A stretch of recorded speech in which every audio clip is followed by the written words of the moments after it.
On this episode of Pilot's Discretion, we're headed to the radar scope with air traffic controller and pilot RJ Ratliff. He tells us about the latest ATC tools, life as a controller, and what on the landline really means. Pilot's Discretion starts right now.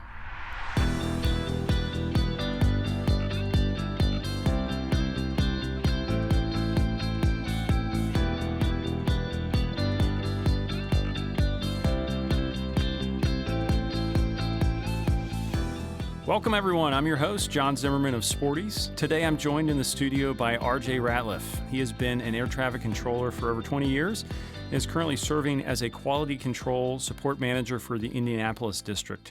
He has worked in almost all phases of ATC, including en route center, TRACON, tower, and frontline management, and has also been involved in a number of major technology upgrades with ATC over the last 15 years.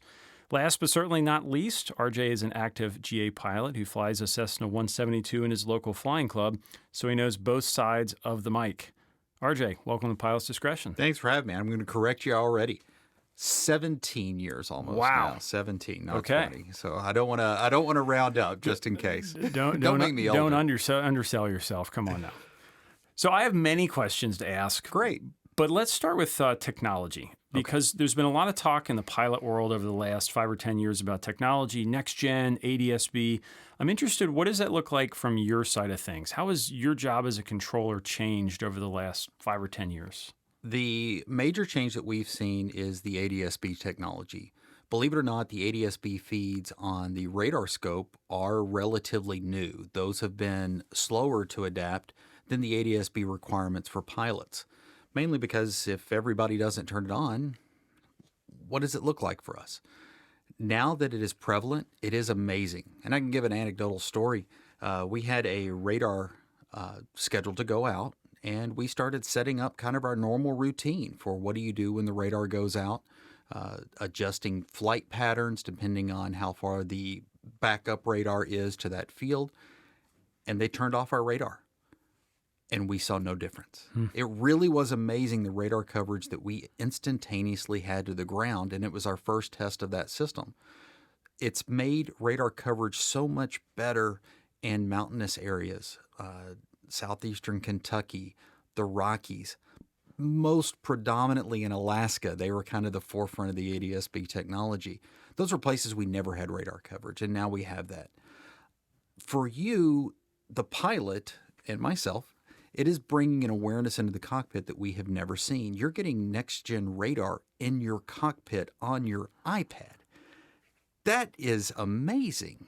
That technology did not exist this side of 10 years ago unless you had millions of dollars worth of radar equipment in your aircraft. So hopefully it's giving pilots a better picture of how to plan their flight and the real-time planning of the rest of their flight. That is a great asset for us to be able to say to you, do you see that on your radar? Do you have that traffic?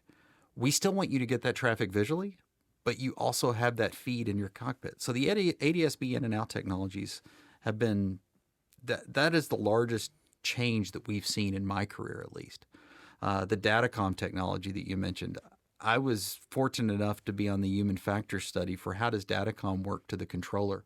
This is a very long time ago. It was real early in my career. That's an amazing technology. Above us, so we're sitting in Cincinnati, Ohio today. Above us is Indianapolis Center. They are using the Datacom technology at this time for equipped aircraft. It allows for clear, concise communication. As we all know, the radio doesn't sound always like we think it's going to sound. The text message reads as the text message reads. So having that technology rolling out currently to more and more users will be of great benefit. And what is your guess on the Datacom front? Because I think most GA pilots would love to get an IFR clearance by text instead of a scratchy radio. What's the timeline that a GA pilot might be able to see that? Right now, that's an airline thing. I can do it in center or maybe with a PDC. But when can I do it as a 172 pilot? The PDC is currently available. ForeFlight does have that option, and I'm sure there are other avenues out there. It's coming. Can I give you a timeline? No, unfortunately, I don't know that answer. However, we do see it rapidly expanding as we sit here. CVG Airport just got Datacom abilities for the clearance aspect. So that'll be the first, is how to get your CRAFT when you're filing your IFR. The next step will, and this is in use right now, will be getting rid of the radios, putting it directly into flight management systems. That is coming. It's on the forefront, and that's exciting. It's exciting for all of us pilots. I'm ready to sign up. Another one that's out there a little bit, I experienced recently. I landed at Leesburg, Virginia. Totally normal flight. Got cleared for an instrument approach. Got the airport in sight. Switched over to tower. They cleared me to land. But that controller was not sitting in Leesburg, Virginia. That's a remote tower, which there's been a couple of them out there, as I understand it.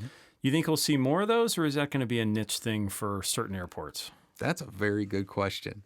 Leesburg is the experiment. I believe, and don't quote me on this, I think it was the Israelis that actually started this path that we're going down.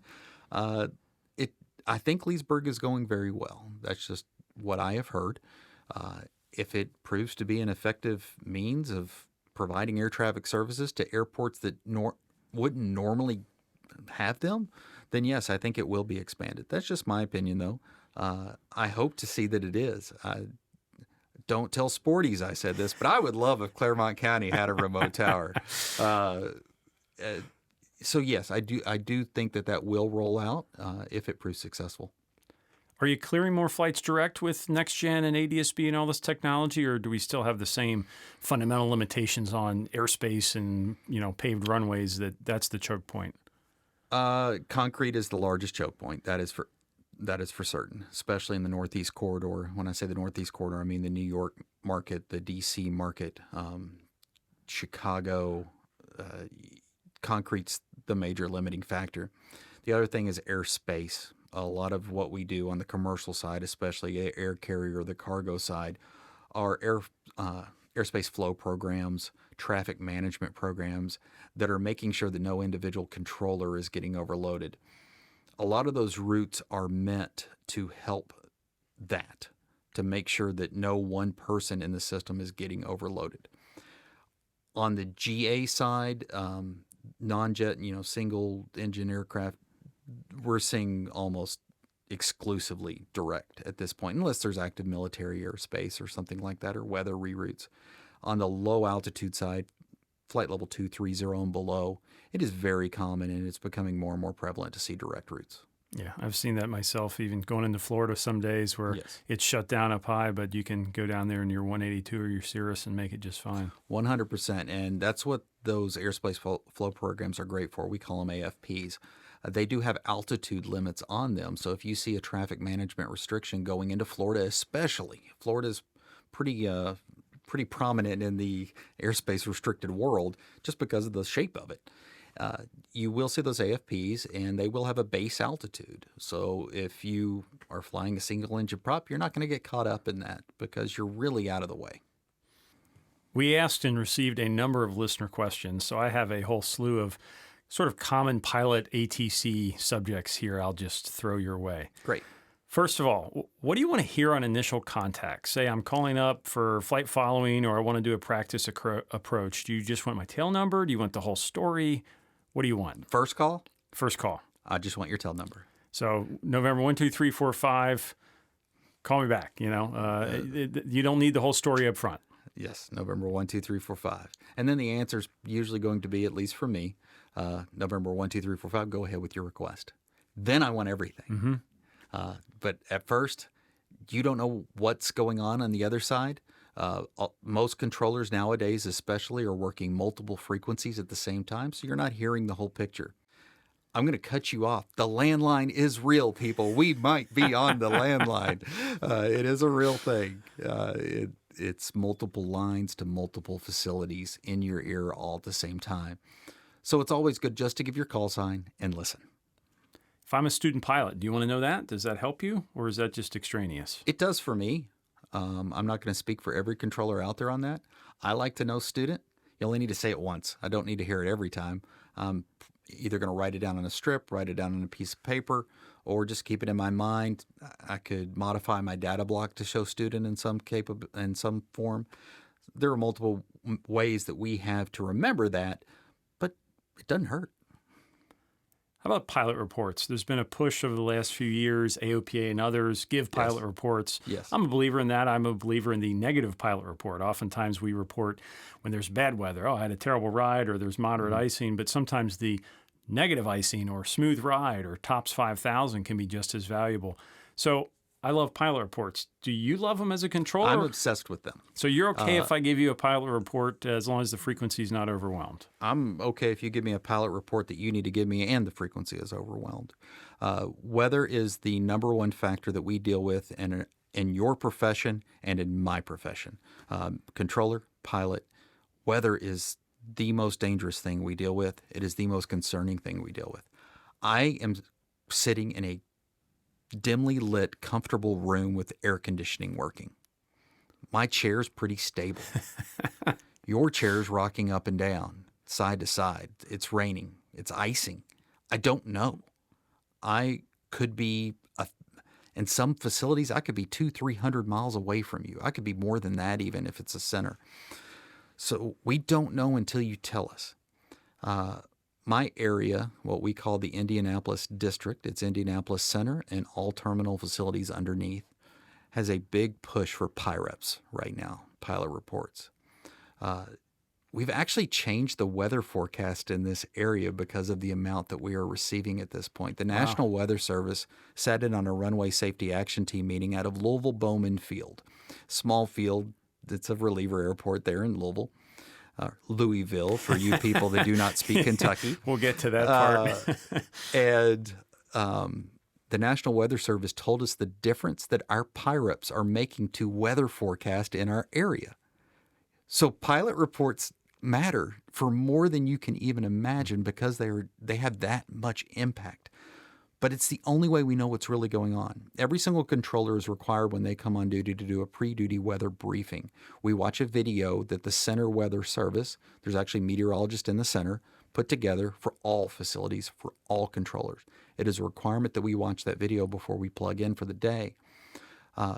Their forecasts are validated by the pilot reports that we get. Oddly, a negative report can sometimes be just as valuable as a positive report. Now, a negative report, yes, wait until we're a little more calm to tell us it's smooth out here today. But we do want to know that, especially if you saw that there was an airmet or a segment for turbulence or convective segment, something like that. Go ahead and tell us, no, it's smooth and clear out here, because we don't know. A couple of IFR questions. If I'm departing a non-towered airport here in Cincinnati, maybe it's Sporties, maybe it's Hamilton, I have an IFR flight plan. The weather's pretty good. Would you prefer I call in the RCO and get my clearance on the ground or take off VFR and pick it up in the air? I prefer you to call however you're most comfortable calling.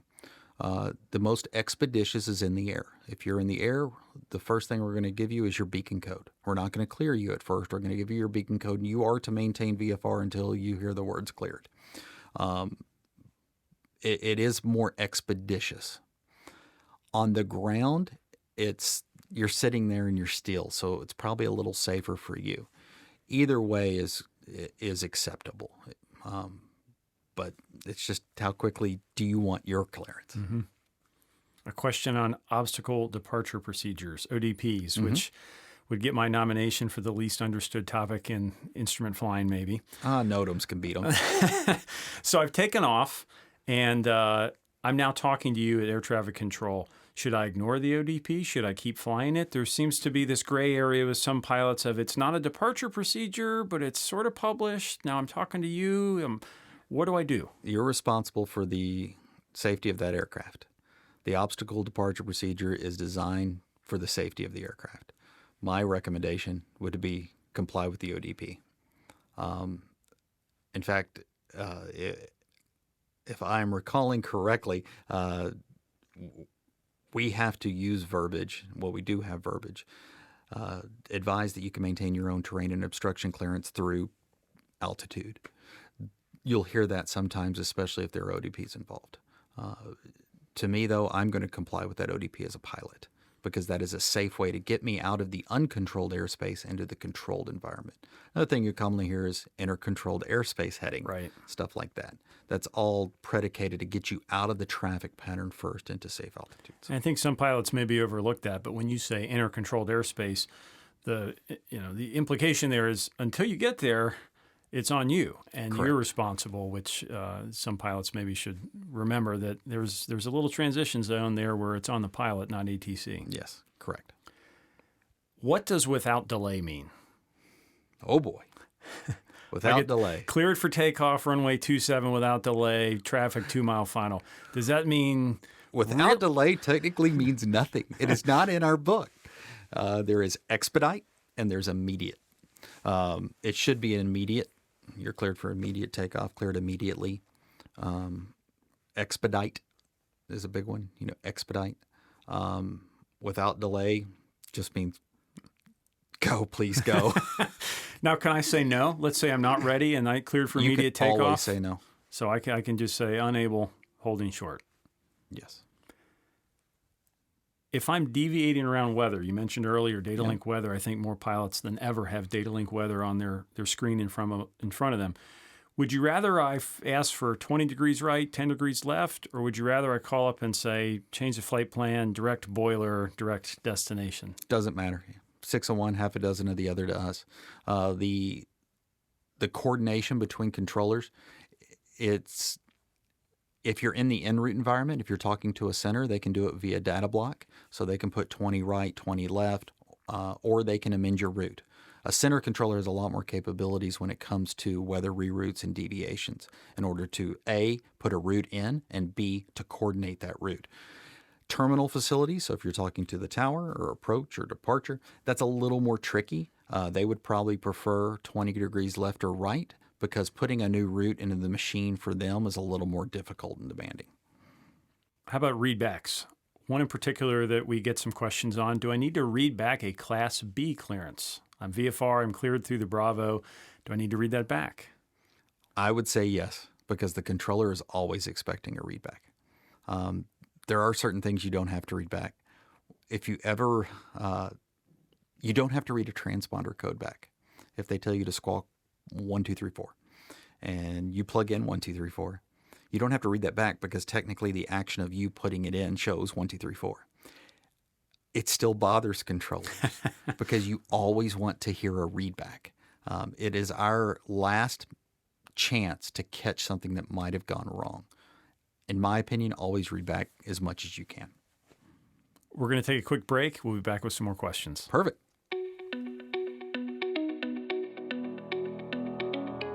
Sporty's is the #1 headset dealer in aviation.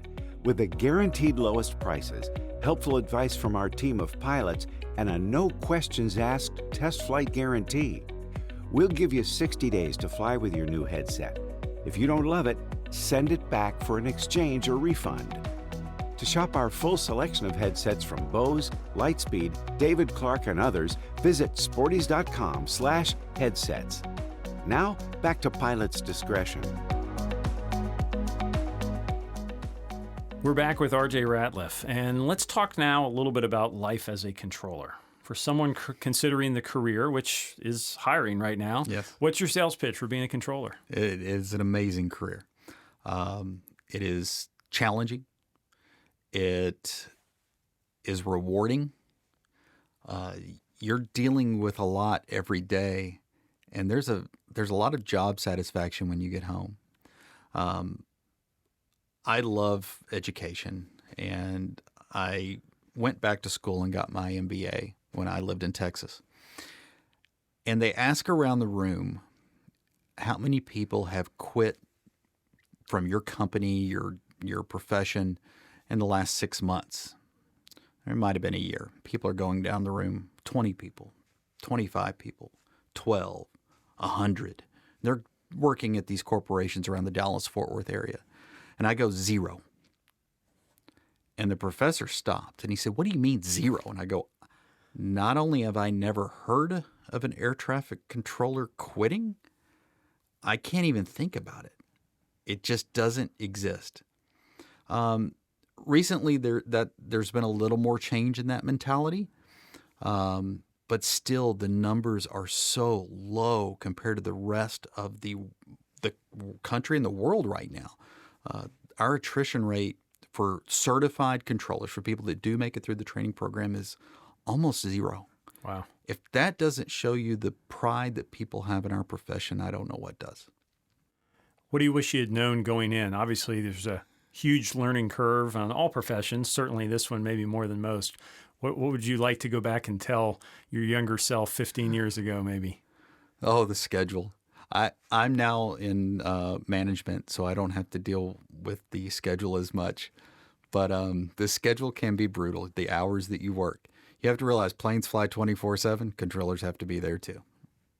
How about the pecking order between the different parts of ATC, center versus TRACON versus tower? To pilots, it's all just a voice on the radio. Yes. But if you've ever done a tour of a local tower versus a center, it's a very different experience. The technology, the workload. What's that like from your side of things? I've been both. I started my career at Fort Worth Center, and now I'm at Cincinnati, CVG, and actually now I'm on the district side.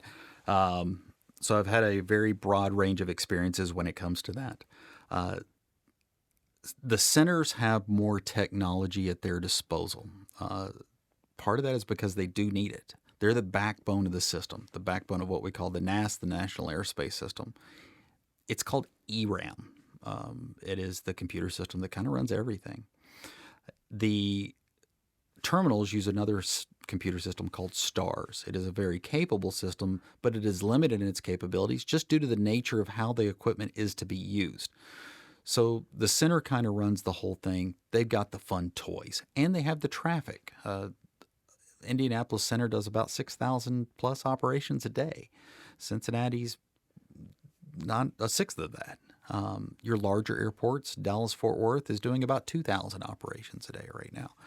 So it just depends on what they need to accomplish their goal with the traffic demands that they have, and that's the technology that they get.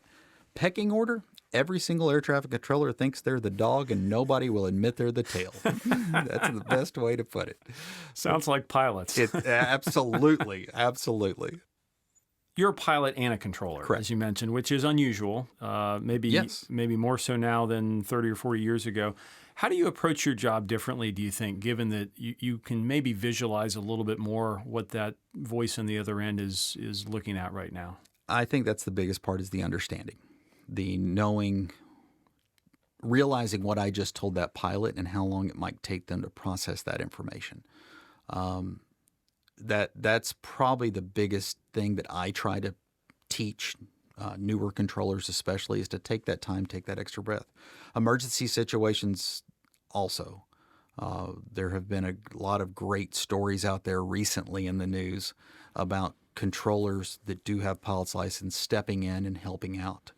That's a great resource to have.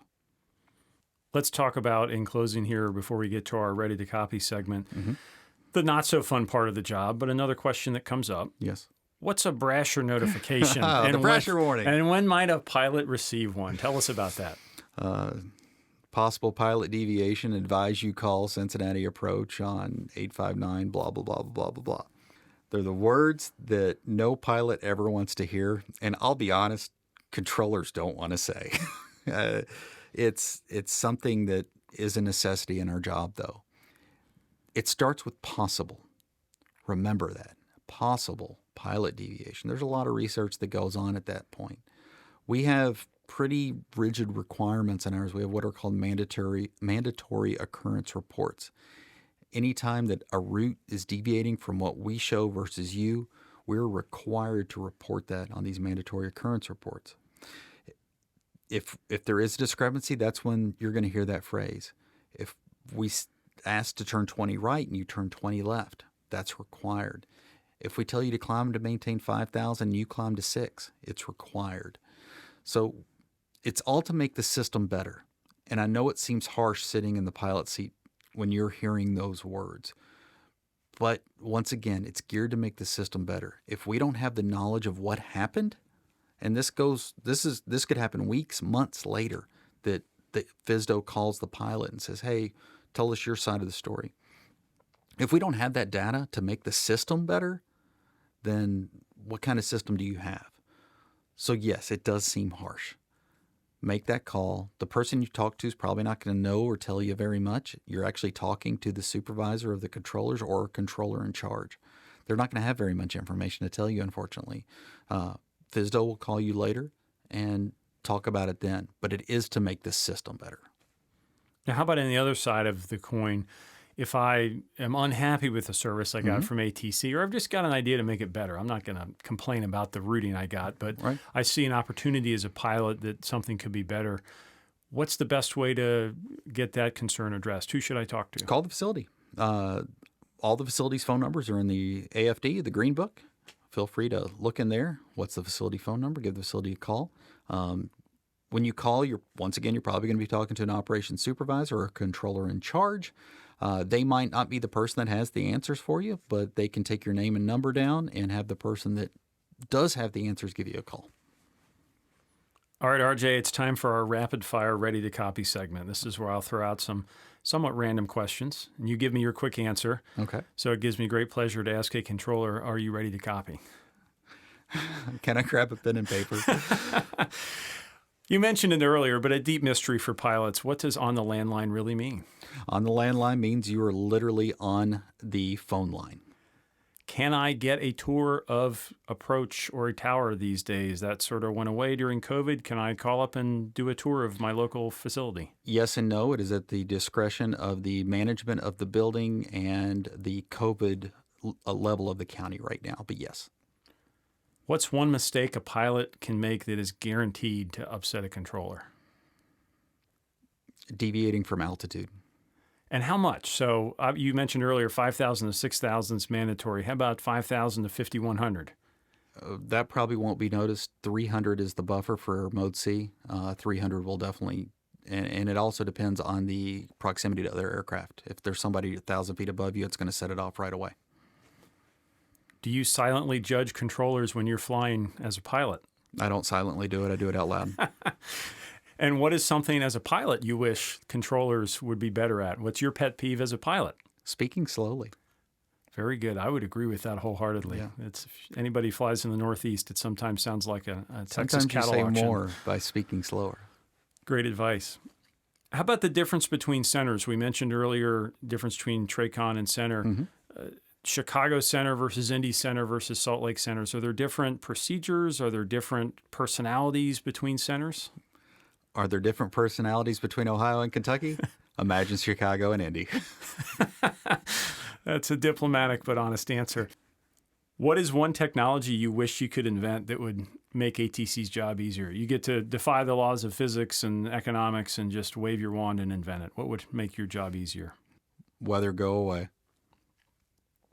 I think pilots would sign up for that. I think pilots would sign up for that. Maybe we need to fund that. All right, we always like to do a couple of non-aviation questions towards the end. And I believe I'm correct, you went to the University of Kentucky. I went to the University of Kentucky for my first undergrad, Middle Tennessee State University for my aerospace degree, and Southern Methodist University for my MBA. So this could get ugly, but I went to Duke University, which means we All have right. Have a great day, everybody. we have to talk about basketball. Do we? We do. Specifically, I'm not. You made my grandfather cry in 1992. I was going to bring up that exact game. Is it, in fact, the best basketball game ever played? No, it's the worst. I was expecting that. I actually think, surprisingly, it's the best basketball game Everyone ever played. outside of the state of Kentucky thinks it's, except for Louisville fans, they also think it's the best basketball game ever played. What is a more interesting rivalry, UK Duke or UK Louisville? I'm going to go UK Louisville. I would agree with you, and I think people outside of our area may not understand that quite how vicious that can be. If nothing more than we're sick and tired of hearing Duke and North Carolina being the game every year, we got UK Louisville. It's a pretty big one around these parts.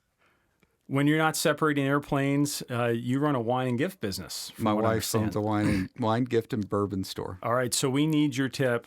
How do I find a good wine or a good bottle of bourbon for a good price? Be willing to try something different that nobody recommended. Find a label that you've never seen and go for it. Why not? Love it.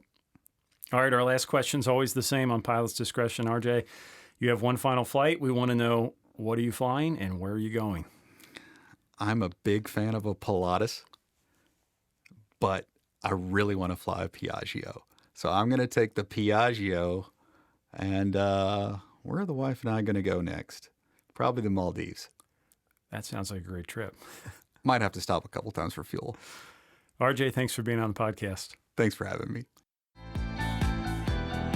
Thanks for listening to Pilot's Discretion, brought to you by Sporties, training and equipping pilots worldwide for over 60 years. For more episodes and links to additional information, visit sporties.com/podcast. And if you have comments or guest ideas, email podcast@sporties.com. I'm John Zimmerman. We'll see you next time on Pilot's Discretion.